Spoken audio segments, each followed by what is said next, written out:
Hey mamas, Denise the Nutritionist here, and today I want to talk about diastasis recti. I want to show you how you can check to see if you have diastasis. So previously I've talked about the signs, the symptoms that if you may have diastasis. So if you have low back pain, if you have a leaky bladder, maybe leaking some pee every time you jump or sneeze or pick up your baby.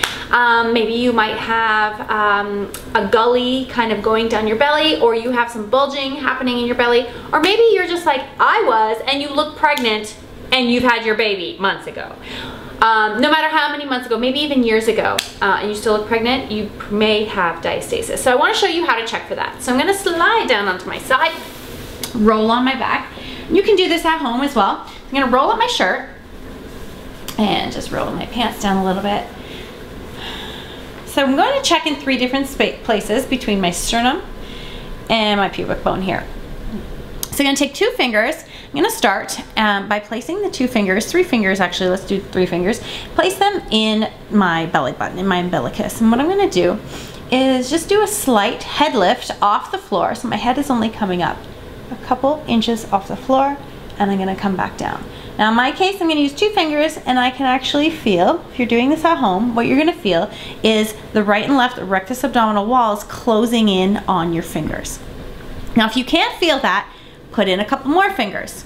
So maybe you're going to use 3 fingers, and you're going to do a head lift again.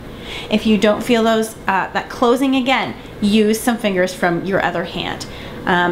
So you're going to do it in your umbilicus, and then you're going to move up here, and you're going to test again. And you're going to do a slight head lift and bring your head back down, and just kind of make a mental note of how many fingers you can fit in that area. And again, down here, and done. So myself, I had diastasis. It was not huge, but it was about 3.5 fingers. Right now the top is closed and the bottom is closed as well. And there's about a little, maybe 1.5, 2 finger separation in my belly button. Now if you have more than 2 finger separation, I suggest checking or talking to a pelvic floor physiotherapist and getting some help in not only closing that gap. It's not so much about the gap, but it's about, can you create tension beneath in the connective tissue? So the connective tissue that holds the right and the left rectus abdominal walls together. And how you can tell if you have tension, if you can create tension in your belly, in the linea alba, is to place those fingers again in the umbilicus and lift your head up. And now as your head's off the floor, you perform a pelvic floor contraction. So it's a Kegel.